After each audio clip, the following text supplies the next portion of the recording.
Star Wars. You and your children loved it. Now, the Earthlings at Kenner have asked my associate and me to present the Star Wars collection. Truly remarkable toys and games for your children. What are you so excited about now? My goodness, the Star Wars TIE Fighter and X-Wing fighter.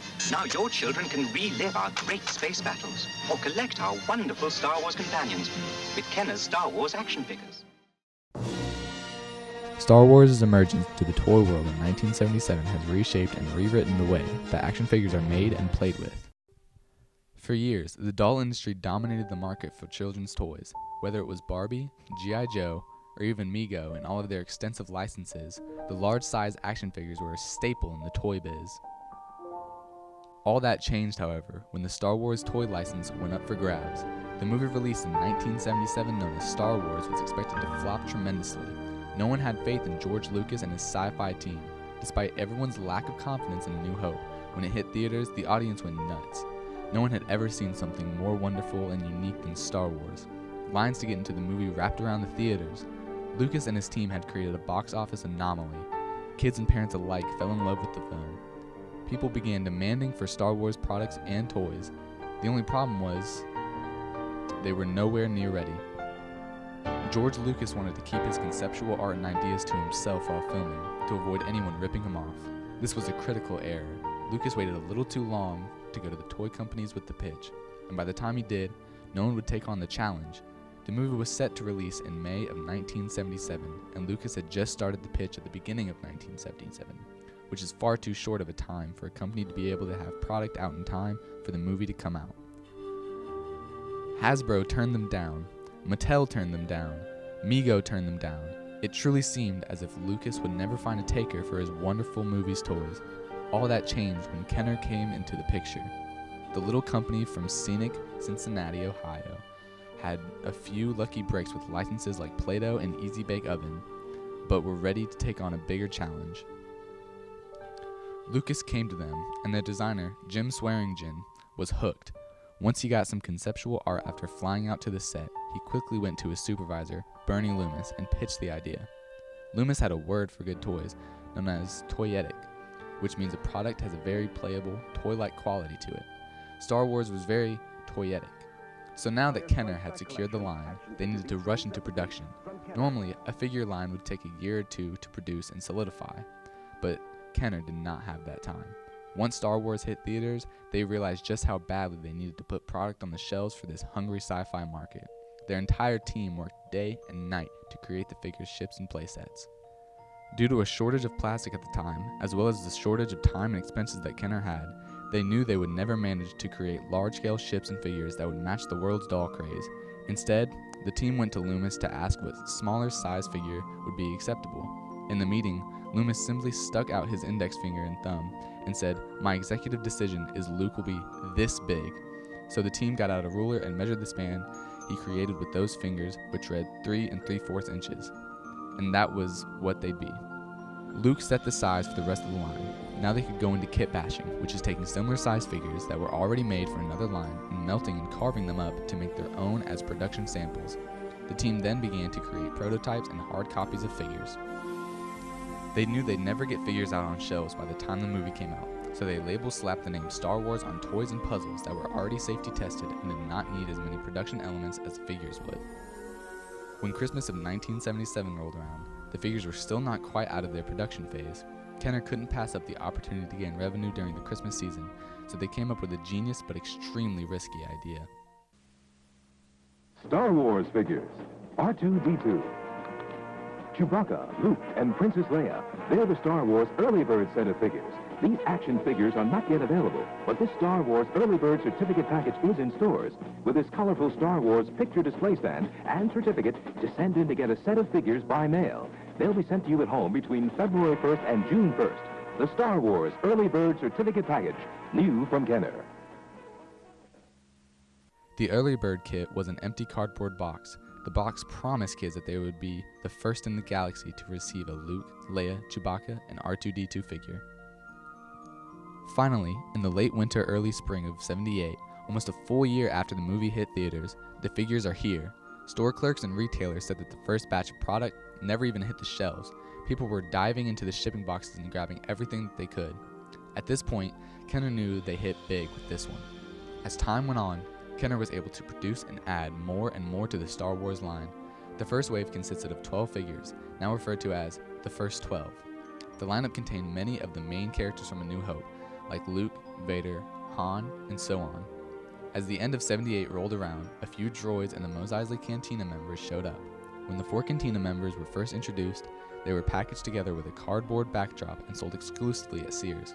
This box set included Greedo, Hammerhead, Walrus Man, and Snaggletooth. This 4-pack, sold only at Sears, however, contains one of the most sought-after figures in the line. This set exclusively came with the blue Snaggletooth action figure. When Kenner received photos of the characters from Lucasfilm, they were in black and white, so Kenner eyeballed it and made their Snaggletooth figure a regular 3x3/4 inch figure in a blue jumpsuit and bright silver boots.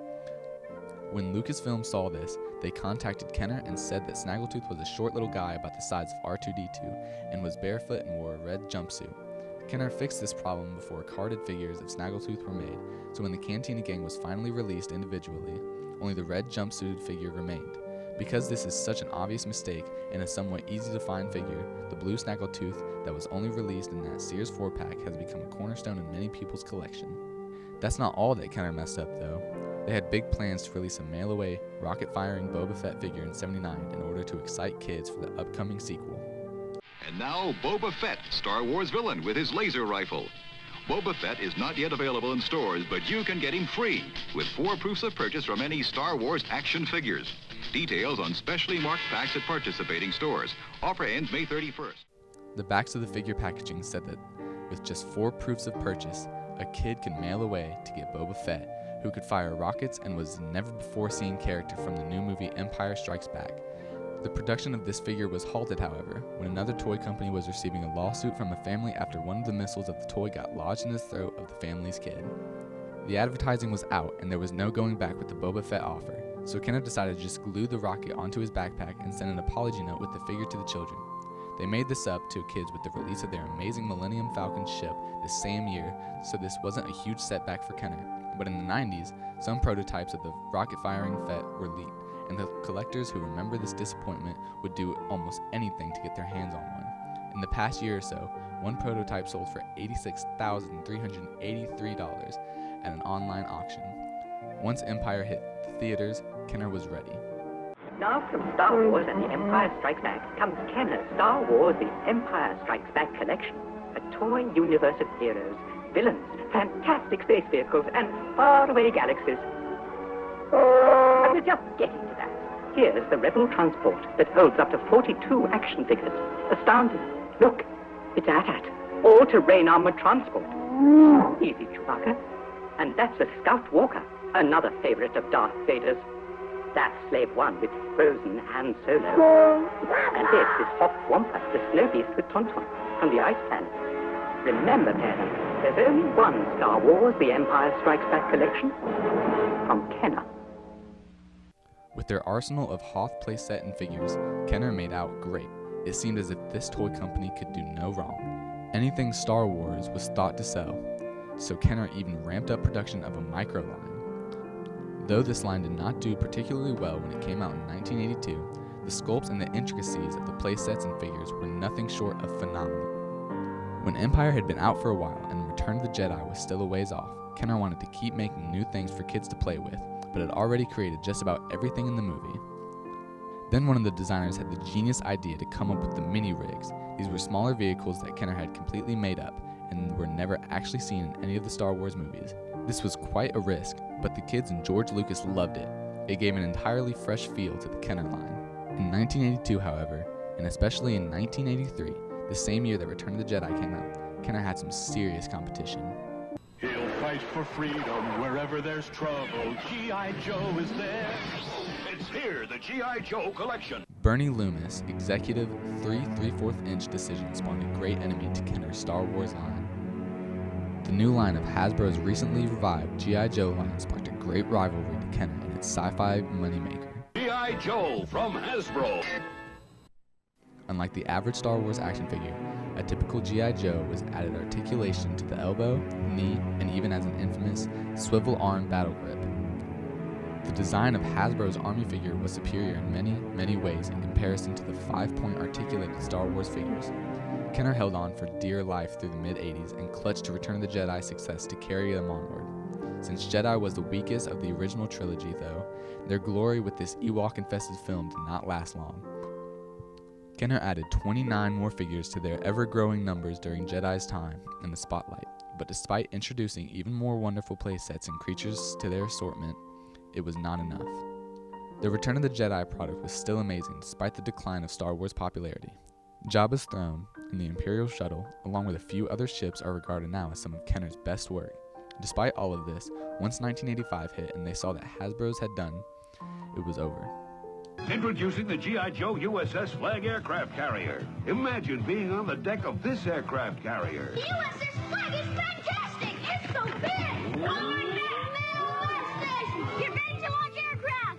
Where's the admiral? Not here!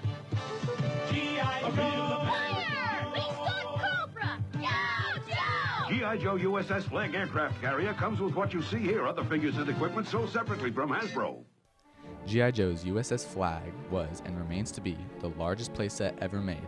At a staggering 8 feet long, kids could completely immerse themselves in the reenactments of the cartoon they saw of G.I. Joe fighting Cobra every Saturday morning. Though Star Wars had movies to go along with its story to help kids in their imaginations, G.I. Joe had a comic book series and a cartoon TV show as well as descriptive biographies of each character on the back of their packaging. Larry Hama, writer of the comic series and the file cards found on the back of the packaging, was a natural. His writing stuck with kids and gave the figures just the right amount of depth they needed to keep his audience hooked. Kenner's last-ditch effort was the Power of the Force line. The line contained 17 figures and a few vehicles. Though this era only lasted from 1984 to 85, it included some of the most unique figures of the entire assortment. Most notably, figures like Yak Face, EV-99, or Man stick out to many collectors as some of the most unique and highly sought after. Because this line was so short-lived, there are far less samples of these 17 figures out there, making the last 17 the most sought-after Kenner Star Wars product by collectors. Kenner had an amazing run from 1977 to 1985, but with G.I. Joe only continuing to expand its arsenal of personnel and military equipment for kids, Kenner couldn't keep up. With no news of any more Star Wars films being produced, Kenner packed it up and moved on to focus his funds and attention on other lines. Now Hasbro was the kingpin. G.I. Joe sparked an entirely new generation of kids to play with Army figures. Though Hasbro strayed far from their 12-inch Joe line from the 60s, the kids of the 80s wouldn't have had their Joes any other way than what Loomis envisioned for the Star Wars figures and what Hama had written for G.I. Joe. The impact of these two major toy lines was nothing short of astronomical. Everyone knew what Star Wars and G.I. Joe were. Kids went over to each other's houses to play with the Death Star or to reenact Cobra's world-conquering with Destro's Weather Dominator. Kids bonded over Star Wars and G.I. Joe.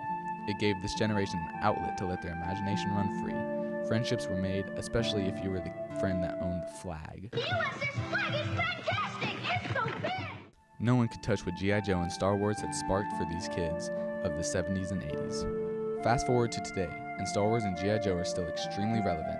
The kids who played with these figures have grown up and have begun collecting them again, sparking comic cons and groups dedicated to the hobby. Despite being released in the 70s and 80s, both G.I. Joe and Star Wars are still on the shelves in stores today.